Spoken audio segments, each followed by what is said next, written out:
Welcome to another deep dive. Today, we're going way back in time to explore a world before smartphones, instant messaging, or even, reliable long-distance communication. Yeah, Can you even imagine it's pretty wild. a world where sending a message across a country could take days? Yeah, it's really mind-boggling, isn't it? I mean, we're so used to instant connections now, but back then in the early 19th century, communication really relied on, handwritten letters carried by stagecoach or even ships. The telegraph was the closest thing they had to fast messaging, but, even that had its limitations. So if someone needed to get a message across quickly, what were their options before the telephone? Well, the telegraph was pretty revolutionary for its time. It allowed messages to travel long distances almost instantaneously using electrical signals. But think about this. It used Morse code, Okay. a system of dots and dashes to represent letters and numbers. And decoding those messages required, specialized operators, making it costly and impractical for everyday conversations. That makes the invention of the telephone seem even more groundbreaking. Oh, And when we think of the telephone, the name Alexander Graham Bell immediately comes to mind. right. But what was his background?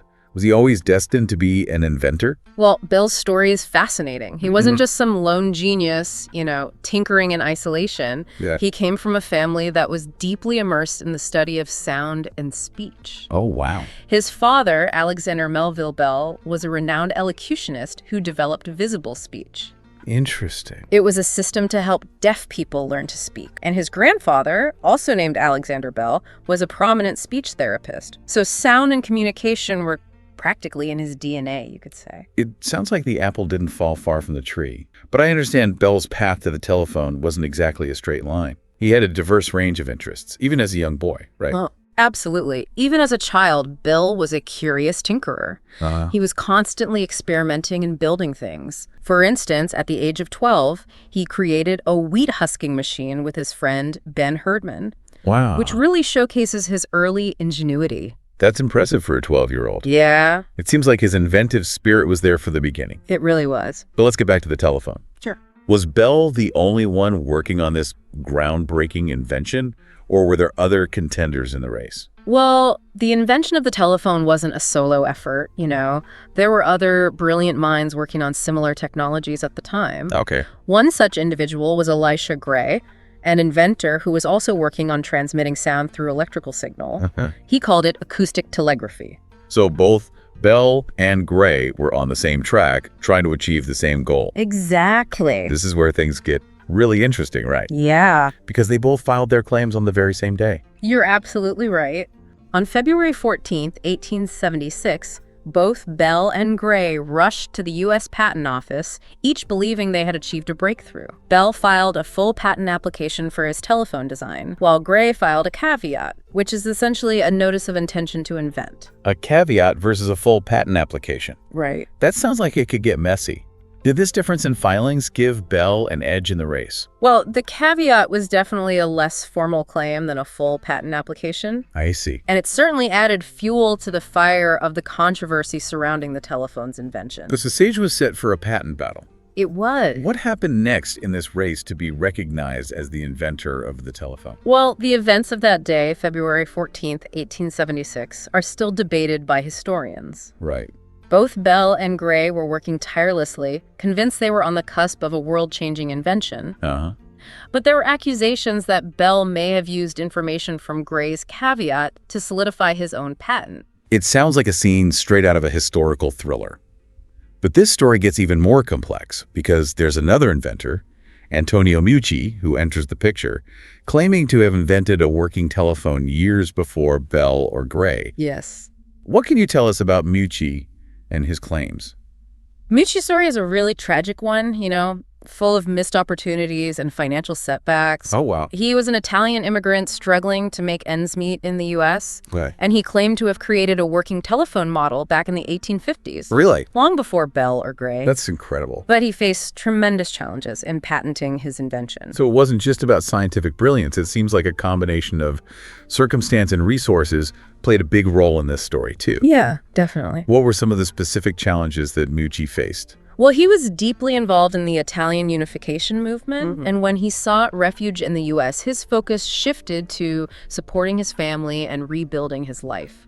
And these circumstances left him with limited resources to navigate the complex and costly patent process. That's a heart-wrenching story. It is. To be so close to a groundbreaking invention and yet face such insurmountable obstacle. It makes you think about how many brilliant ideas might have been lost throughout history due to similar circumstances. It's a sobering thought. You know, the invention of the telephone wasn't just about technical innovation. It was also about the social and economic realities of the time. So we have Bell, Gray, and Meucci all intertwined in this race to bring the telephone to the world. Where do we go from here in this tangled web of invention, patents, and claims? Well, next we'll delve deeper into the aftermath of these patent filings and the impact of the telephone on society. It's easy to get caught up in all the legal drama surrounding the invention of the telephone, but we shouldn't overlook the sheer determination and ingenuity of these inventors. Right. They were driven by this vision to connect people across vast distances, you know, in ways that were unimaginable at the time. Imagine that, a world where you could hear the voice of someone miles away. Wow. As if they were right there in the room with you. It's mind-blowing when you think about it that way. It is. I can only imagine the excitement of those early experiments. Right. The thrill of hearing a voice transmitted through a wire for the first time. Did Bell just rest on his laurels after that famous first phone call, or No, not at all. did he continue to innovate and refine his invention? Bell was far from finished. Oh, He was a tireless tinkerer and innovator, always pushing the boundaries. That first telephone, while groundbreaking, was just the beginning for him. I see. He continued to experiment, determined to improve the clarity and distance of voice transmission. It's incredible to think how far telephone technology has come since those early crackling transmissions. It really is. Did Bell become a telephone tycoon, overseeing a vast communications empire? Or did his interests lead him down different paths? While Bell was deeply involved in the early development of the telephone industry, his curiosity led him to explore a wide range of scientific pursuits. Interesting. He was a true polymath, fascinated by everything from genetics to aviation. Really? Yeah. Genetics, that seems like a big leap from telephones. Yeah. What sparked that interest? It actually stemmed from his work with the deaf community. Okay.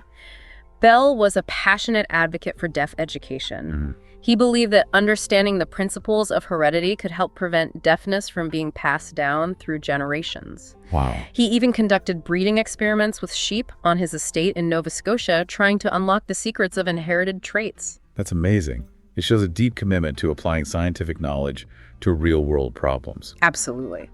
And speaking of problem solving, I heard that Bell was also captivated by the idea of flight. He was. Is there a connection there? Absolutely. Bell was a key figure in the early days of aviation. Oh, wow. In 1907, he co-founded the Aerial Experiment Association, a group of young engineers dedicated to developing heavier-than-air flying machines. Bell was in his 60s at the time. That's incredible. But his enthusiasm for pushing the boundaries of what was possible never waned. Talk about a lifelong learner. From telephones to genetics to aviation. Right. Bell's curiosity seems to have known no bounds. It didn't.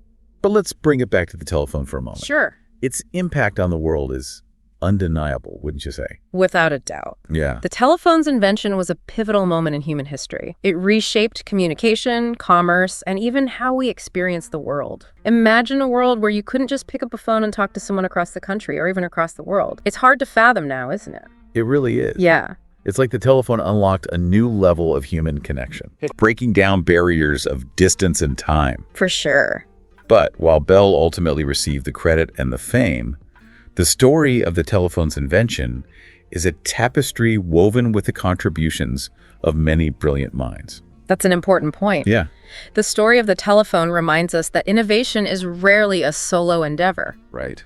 It often arises from a convergence of ideas, experiments, and sometimes even a bit of luck. And as we've seen, the stories of Elisha Gray and Antonio Meucci remind us that success isn't always about being the first across the finish line. Right.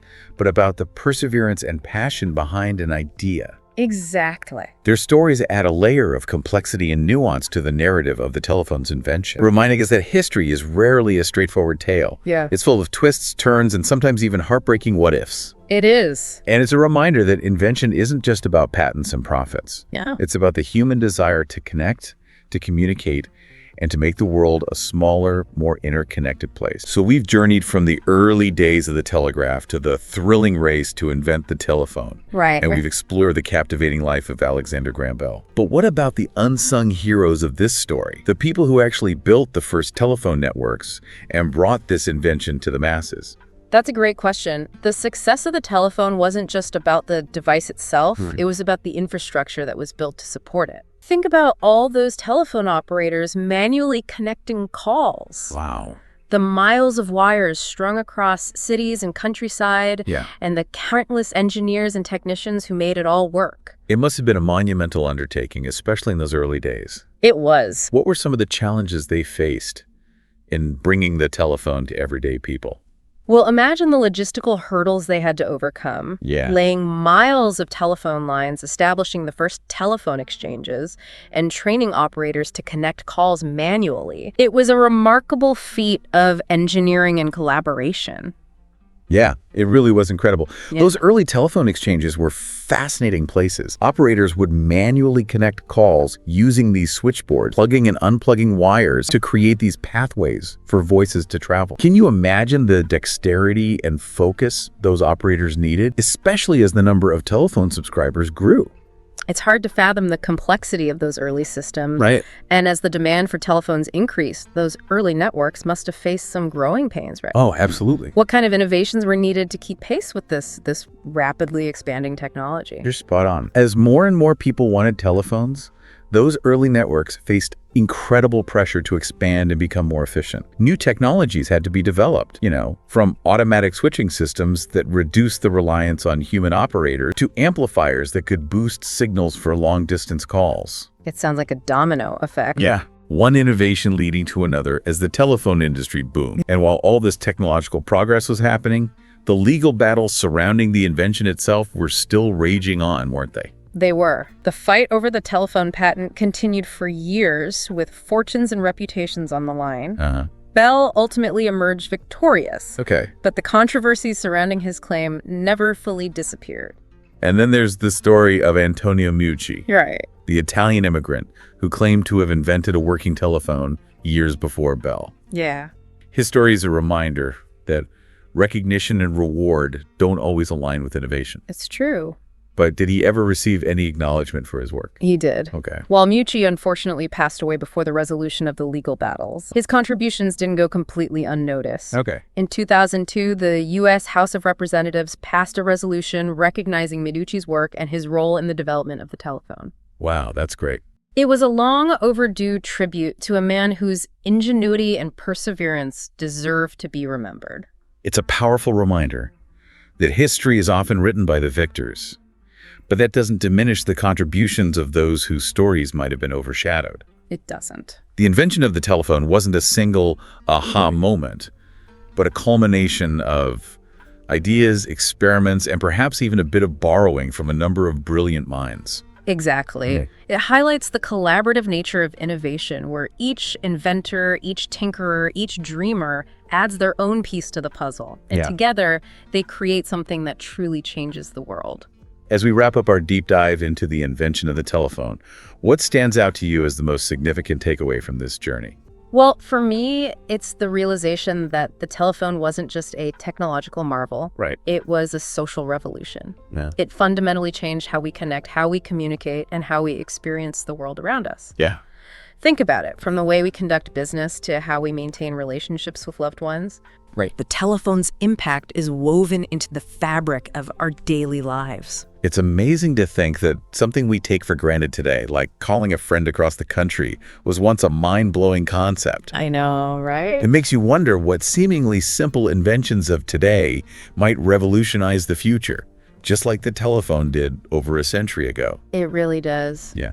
And who knows, maybe one of our listeners is working on the next world-changing invention right now. Oh, that would be awesome. Something that will seem both impossible and inevitable all at once. So keep those creative sparks flying, listeners. The world is waiting for the next big breakthrough. It is. Until next time, keep exploring, keep questioning,